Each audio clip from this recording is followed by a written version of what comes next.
Merci, Monsieur le Président, chers collègues. Moi, je voudrais revenir sur deux points concernant la protection de l'enfance et également le soutien aux associations. Je voulais dire tout d'abord que, bien sûr, nous sommes unanimes à dénoncer cet acte criminel au Collège de Champollion qui fait que la communauté éducative, les élèves, les parents sont en situation très délicate par rapport à l'école de la République, et je m'associe complètement à tous les propos par rapport à cet acte criminel. Alors, concernant la protection de l'enfance, je ne vais pas vous tordre le bras, Monsieur le Président.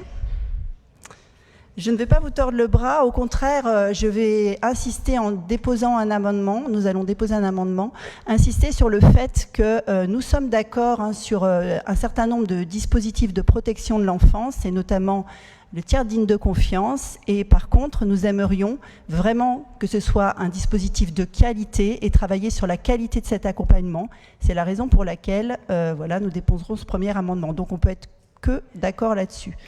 Et le second amendement, c'est par rapport au soutien aux associations. Vous l'avez dit, il est maintenu pour le budget 2026. Seulement, comme l'a rappelé le président de notre groupe en propos liminaire, 62 000 Côte-d'Oriens vivent en dessous du seuil de pauvreté en Côte d'Or. Et donc, il ne faudrait pas maintenir, mais augmenter les aides, les soutiens aux associations d'aide alimentaire. Et c'est la raison pour laquelle je reviendrai là-dessus également dans un second amendement. Voilà, merci. Juste avant de donner la parole à Madame Coin, sur les tiers dignes de confiance, je partage complètement cette idée. On place trop.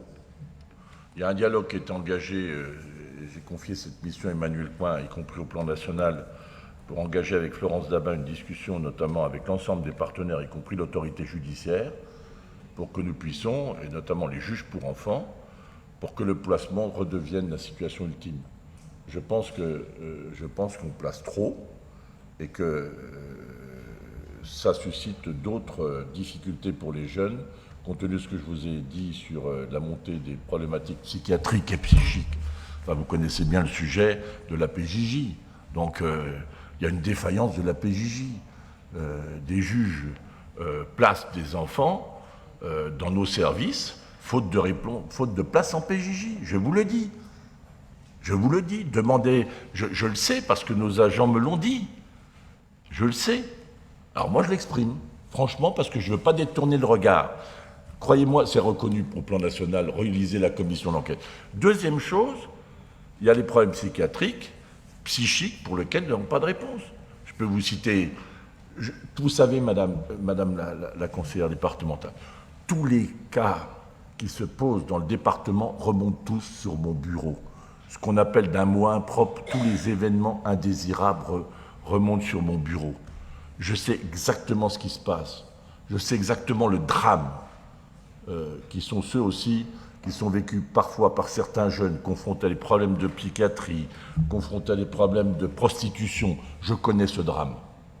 Bon, et je veux d'abord exprimer mon soutien à tous nos agents, à tous ceux qui font cette mission H24, dont je pense en effet que compte tenu du fait qu'on concentre les difficultés et qu'il y a une défaillance réelle des services de l'État sur tous ces sujets de santé et de PJJ, de protection de jeunes, sur des jeunes multirétérants pour lesquels il n'y a pas de réponse en PJJ, je suis désolé de le dire comme ça, et je ne veux pas citer des exemples, mais madame, vous pouvez penser ce que vous voulez, moi je pense ce que je veux. Parce que ce que je vous dis, c'est fondé. C'est fondé sur des faits réels.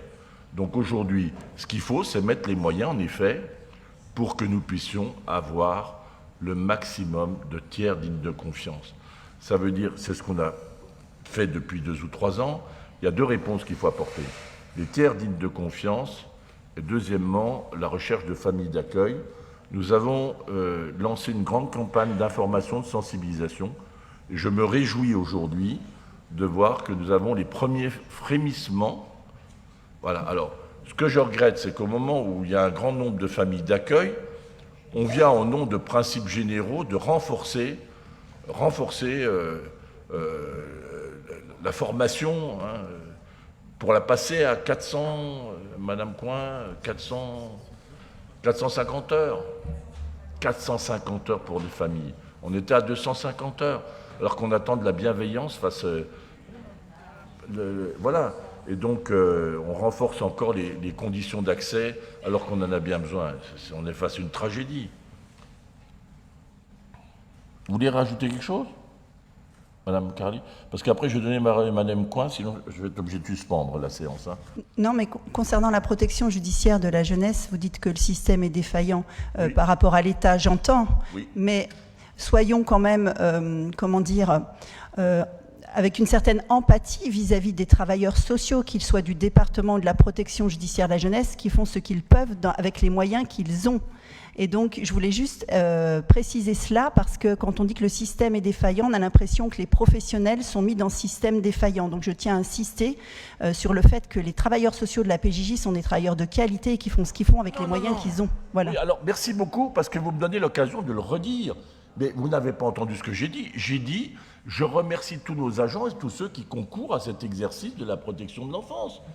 Évidemment, tous. Mais simplement, il y a un problème systémique en France. Comment vous expliquez qu'il y a 30% des départements français qui n'ont pas de pédopsychiatre? 30%. Pas un. Et puis là, même nous qui avons la chance d'avoir un CHU, je pourrais vous décrire le parcours qui est celui de jeunes relevant de problématiques psychiatriques, et pour lesquelles on a encore du chemin pour une vraie prise en charge sanitaire. Hein. Je peux vous le dire.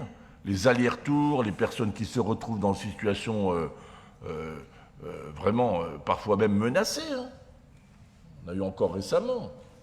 Et donc, il ne s'agit pas d'incriminer qui que ce soit. C'est le système qui ne fonctionne pas bien. C'est tout.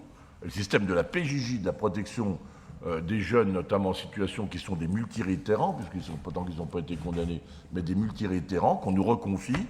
Je ne vais pas décrire ici des scènes que je connais bien. Elles alimenteront encore plus les polémiques, et je ne souhaite pas polémiquer sur ce sujet, je souhaite qu'on trouve des réponses. Voilà.